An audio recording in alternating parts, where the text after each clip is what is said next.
સુપ્રભાત. કેમ છો? મજામાં. આજે આપણે NMMS અને જ્ઞાન સાધનામાં કેટલાક તાર્કિક પ્રશ્નો પૂછાય છે. એમાં સાદુરૂપ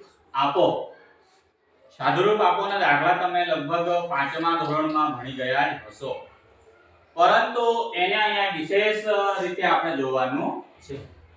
તો સૌપ્રથમ હું અહીંયા એક વિધાન લખું છું. અહીંયા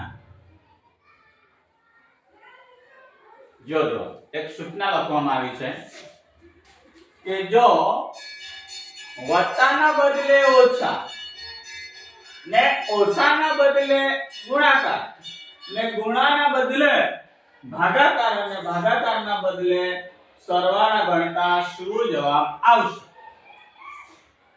આ સૂચના આપવામાં આવી છે અને આવા લગભગ કરીને 4 થી 5 માર્ક્સના પ્રશ્નો પૂછવામાં આવતા હોય છે. બરાબર?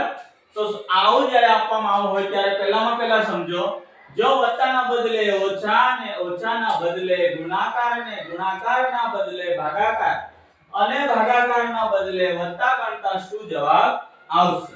પહેલા જે આ સૂચના આપણને આપવામાં આવી છે, તમને જે સૂચના પેપરમાં હશે, પ્રશ્નપત્રમાં સૂચના હશે, એને વાંચો, સમજો ને વિચારો. પછી આપણે શું કરવાનું છે, તમને જે રફ તમારા પેપરની અંદર કોરી જગ્યા હશે એટલે ત્યાં આપણે રફકામ કરવાનું છે. એટલે શું કરીશું? પહેલા કઈ અહીંયા ગણિતની કઈ ક્રિયા દર્શાવી છે? સરવાળા. તો અહીંયા આપણે લખીશું રફકામમાં સરવાળાના બદલે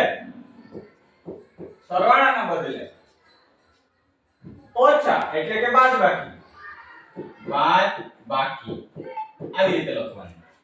હવે અહીંયા શું કહે છે? બાદબાકીના બદલે ગુણાકાર. તો અહીંયા પાછા લખીશું બાદબાકીના બદલે ગુણાકાર. પછી ગુણાકારના બદલે શું લીધું છે? ભાગાકાર. તો અહીંયા પાછું લખવાનું ગુણાકારના બદલે ભાગાકાર.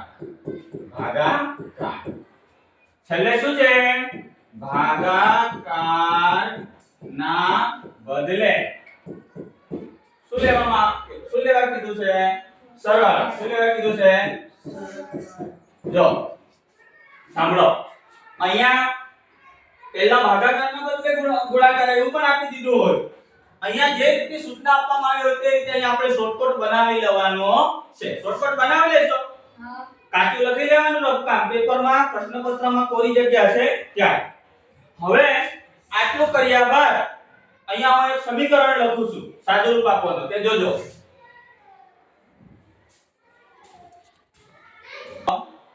સ્ક્રીન પર જુઓ. અહીંયા આપણે એક સાદુરૂપનો દાખલો લઈ લીધો છે. તમે આ જોઈ લીધું અને તમને ખ્યાલ આવી ગયો કે સર આ તો અમે ભણી ગયા છીએ. ભણી ગયા છો ને? હવે જોજો 89 ભાગ્યા 121 ગુણ્યા 11 વત્તા 14 ઓછા 4. પણ આપણે અહીંયા ધ્યાન શું રાખવાનું છે? ધ્યાન શું રાખીશું?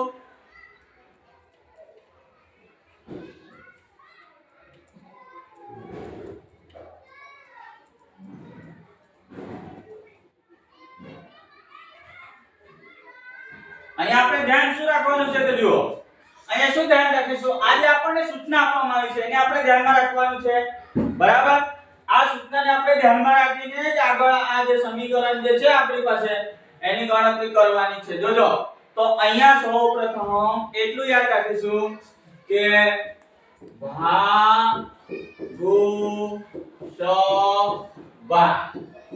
ભાગુસભાનો નિયમ આપણે એને અમલ કરીશું. અહીંયા કયા નિયમનું પાલન થાય છે? ભાગુસભા. ભાગુસભા એટલે કોણ કહેશે મને? હા શાંતિબેન, વેરી ગુડ. ભાગાકાર, ગુણાકાર, સરવાળા ને બાદબાકી. આ ભાગુસભાનો નિયમ. આ સાદુરૂપના દાખલામાં ભાગુસભાના નિયમનું પાલન થાય છે. એટલે સૌપ્રથમ આપણે ભાગાકાર કરીશું, પછી ગુણાકાર, પછી સરવાળા અને પછી બાદબાકી. આટલું તમને સમજ પડી ગઈ? સમજાયું ને? હવે જોજો કે આપણે હવે સૂચનાને જોવાનું છે. કોને? સૂચનાને.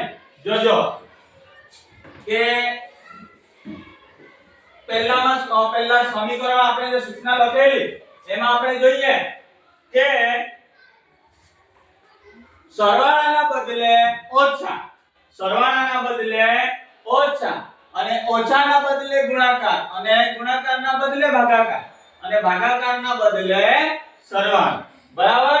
તો અહીંયા આપણે જોઈશું સમીકરણમાં આપણે જો ભાગાકારના બદલે શું આવશે?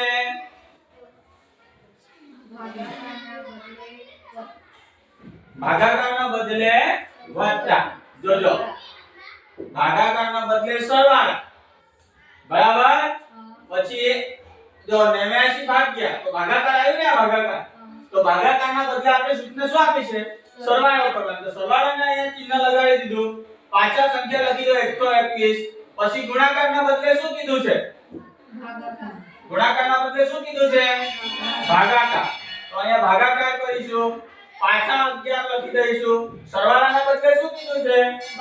હા, તો અહીંયા જે સરવાળો છે એની જગ્યાએ બાદબાકી અને બાદબાકીની જગ્યાએ શું કીધું છે? ગુણાકાર. આ રીતને આપણે પહેલા એનો પદ ગોઠવવાનો છે. પદ ગોઠવી દીધું. બરાબર? હવે આપણે ભાગુ સભાને નિયમ પ્રમાણે હવે આપણો દાખલો ગણાશે. પહેલા આ રીતે ગોઠવી દો. તો પહેલામાં પહેલા ભા એટલે શું? ભાગાકાર કરવું. એટલે ભાગાકારના આ બે પદોનો સમાવેશ અહીંયા ભાગાકારની ક્રિયા થવાની છે. એટલે પહેલામાં પહેલા આપણે શું કરીશું? 89 ના 89 ઉતારીશું અને આ જે સરવાળો છે તે અહીંયા બેઠો સરવાળો લખીશું. હવે 121 ભાગ્યા 11, 121 ને 11 વડે ભાગાકાર કરવાનો છે. એટલે એનો જવાબ આવશે 11. કેટલો જવાબ આવશે? 11. પછી જે અહીંયા બીજું પદ છે ઓછા 14 ગુણ્યા 7. આ બેઠો ઉતારવાનું. પછી નેક્સ્ટ માં જોઈએ. હવે અહીંયા પાછા જુઓ. હવે ભાગાકારની ક્રિયા થઈ ગઈ ને. પહેલા નંબરમાં કઈ ક્રિયા કરી દીધી? ભાગાકાર. ખ્યાલ આવે છે? હવે આગળ જોજો. ભાગાકાર પછી આપણે શું કરવાનું છે? ગુણાકાર. ગુણાકાર. હવે જોજો પાછા અહીંયા ગુણાકારનું અહીંયા છે ને આ. બરાબર? ગુણાકારની ક્રિયા અહીંયા થવાની છે. એટલે આપણે શું કરીશું? 89 + 11 ઓછા ઓછાનો સિમ્બોલ અહીંયા ઓછાનું ચિહ્ન મૂકી દીધા બાદ 14 ગુણ્યા 7. કેટલા કરવાના છે? 14 ગુણ્યા 7. તો 14 છતાં કેટલા થશે? 98. બરાબર ને? તો અહીંયા આપણે 98 લખી દીધું. બે ક્રિયાઓ થઈ ગઈ. બીજા નંબરની ક્રિયા પણ થઈ ગઈ. નેક્સ્ટ આગળ જઈશું. તો પાછા હવે ગુણાકાર પછી શું આવશે? હવે સરવાળાની ક્રિયા કરીશું. તો જોજો સરવાળાની ક્રિયા અહીંયા થાય છે ને 3 નંબરમાં. થાય કે નહીં થાય? ત્રીજા નંબરમાં. તો આપણે જો 89 + 11 કરીશું એટલે કેટલો જવાબ આવશે? 100. બરાબર? ઓછા 98. બરાબર? હજુ આગળ આપણે જઈશું. છેલ્લી લાસ્ટ ક્રિયા કઈ છે? બાદબાકી. કઈ ક્રિયા છે? બાદબાકી. એટલે અહીંયા ચોથી ક્રિયા થશે ને અહીંયા બાદબાકીની.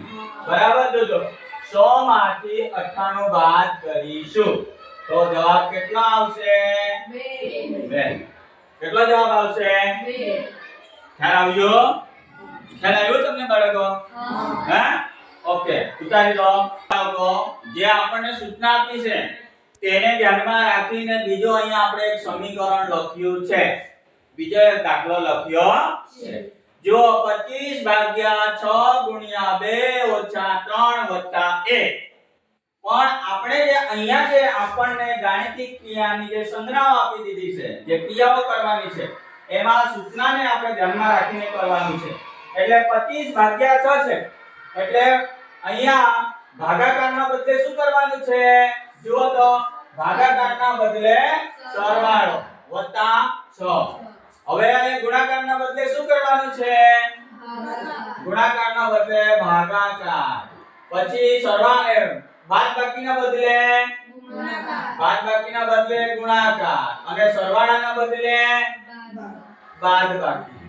આ રીતનું પહેલા આપણે આ સમીકરણ વ્યવસ્થિત એને ક્રમશઃ ગોઠવવાનું છે. આટલું થઈ ગયા બાદ પહેલામાં પહેલા આપણે કયા નિયમનો અમલ કરીશું? ભાગોસભા. કયા નિયમનો અમલ કરીશું ગણિતનો?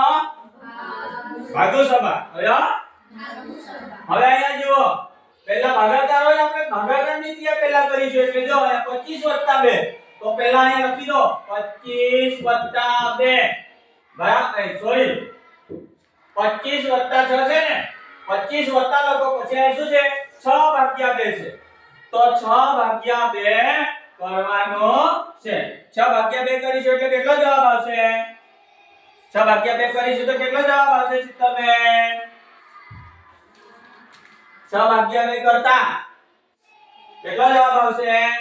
3. કેટલો? 3 જવાબ આવશે. હવે ભાગાકારની ક્રિયા પતી ગઈ. હવે અહીંયા ગુણાકાર ગુણ્યા 3 - 1.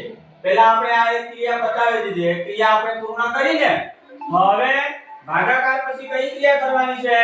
ગુણાકારની. કઈ? તો ગુણાકાર ક્યાં છે? અહીંયા છે. અહીંયા 2 નંબરમાં જો. તો આપણે શું કરીશું પાછા?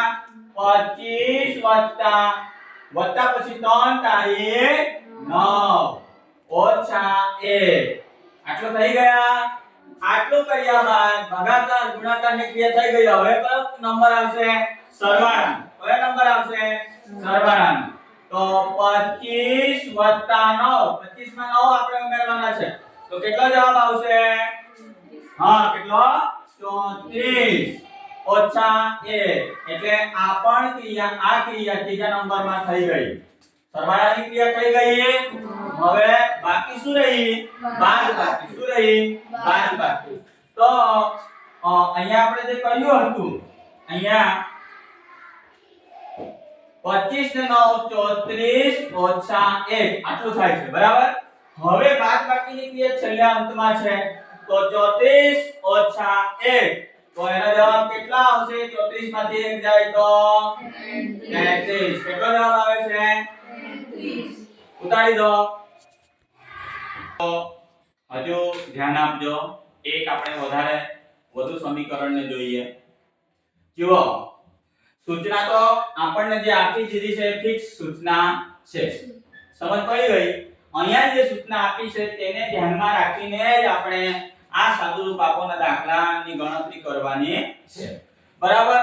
અહીંયા આપી દીધું છે સમીકરણ 9 - 8 + 27 × 9/36. અહીંયા આપણને આ સમીકરણ આપ્યું છે. પરંતુ આ જે સમીકરણ છે એમાં આ સૂચના અનુસાર આપણે પહેલા આ સમીકરણને અશુદ્ધ રૂપમાંથી શુદ્ધ રૂપમાં બનાવવાનું છે. તો બરાબર. હવે 9 ઓછાના બદલે આપણે કયું અહીંયા ગણિતની ક્રિયાનો ઉપયોગ કરવાનો છે? 9 - 8. તો ઓછાની જગ્યાએ આપણે શું લઈશું? ચાલો ગુણાકાર ગુણ્યા 8 વત્તાના જગ્યા -72 ગુણ્યાના જગ્યા ભાગાકાર અને ભાગાકારના જગ્યાએ સરવાળો. આ આપણે અશુદ્ધ પદને શુદ્ધ રૂપ આપી દીધું. કયા? આ જે આપેલી સૂચના છે ને તેને અનુસાર. હા, નહીં તો તમે પાછા કહેશો કે આ અશુદ્ધ પદ છે. નહીં, પણ એ સૂચના આપી છે. આપણે સૂચનાનું પાલન કરીને આપણે આને પદને શુદ્ધ રૂપ બનાવ્યું છે. હવે જોજો, જ્યારે સૂચનાનું પાલન કરીને આપણે જે સમીકરણ બનાવીએ છીએ ત્યાર પછી આપણે અહીંયા ભાગોસભા ના નિયમનો અમલ કરવાનો છે. બરાબર. હવે જોજો, પહેલા આપણે કઈ ક્રિયા કરીશું શાંતિબેન? ભાગાકારની. કઈ ક્રિયા કરીશું? ભાગાકારની. જોજો 9 પછી ગુણ્યા 8 ઓછા જો 72/9. 72/9 કરીશું તો કેટલો જવાબ આવશે દાનિયલભાઈ? સરસ. 72/9 કરીશું તો 72/9 કરતા 8 જવાબ આવે છે. પાછા વત્તા 36. બેઠું લખાઈ ગયું. આજે આપણે ફર્સ્ટ ક્રિયા કરી દીધી, પહેલી ક્રિયા. બરાબર. ભાગાકારમાં આપણે ગણતરી પૂર્ણ કરી. હવે આપણે કઈ ગણતરી કરીશું દીક્ષાબેન? હવે ભાગાકાર પછી કઈ ક્રિયા કરીશું? ગુણાકારની ક્રિયા કરીશું. ભાગાકાર થઈ ગયો ને, હવે ગુણાકારની ક્રિયા કરીશું. તો જોજો અહીંયા 9 ગુણ્યા 8 એટલે પહેલા જ પદમાં અહીંયા બીજા નંબરે જે આપણે કરવાનું છે તે 9 ગુણ્યા 8 9 અઠામ કેટલા થાય શીતલબેન? ચાલો 72. અહીંયા જોજો 9 અઠામ 72 72 થઈ ગયું. ઓછા 8 વત્તા 36 ગુણાકારની ક્રિયા થઈ ગઈ, ગણતરી થઈ ગઈ. ત્યાર પછી કઈ ક્રિયા આવે છે કૃષ્ણભાઈ? સરવાળા. કઈ ક્રિયા આપણે કરીશું હવે? સરવાળાની ક્રિયા કરીશું. તો જોજો પહેલા પાછા બરાબર 72 ઓછા હવે અહીંયા જે સરવાળાની ક્રિયા થવાની છે ત્રીજા નંબરે તો 36 8 36 8 કેટલા થાય? કેટલા થાય? હા બોલો. હા 44 થાય. કેટલા થાય? 44. તો 72 ઓછા 44. હવે અહીંયા આપણે જોયું કે સરવાળાની ક્રિયા થઈ છે. છેલ્લે કઈ ક્રિયા બાકી રહી? બાદબાકી. એટલે અહીંયા આપણે જોઈએ 72 ઓછા 44. જો 72 માંથી 44 ને બાદ કરીશું તો જવાબ શું આવશે? બોલો બેન. 28. કેટલો જવાબ આવશે? 28. એટલે એનો જવાબ આવે છે 28. આ રીતે આ સમીકરણને આપણે સાદુરૂપનો દાખલો ગણાય છે. ખ્યાલ આવી ગયો બાળકો? સમજાઈ ગયું? એવા વધુ ઉદાહરણો હજુ આપણે આવતીકાલે કરીશું.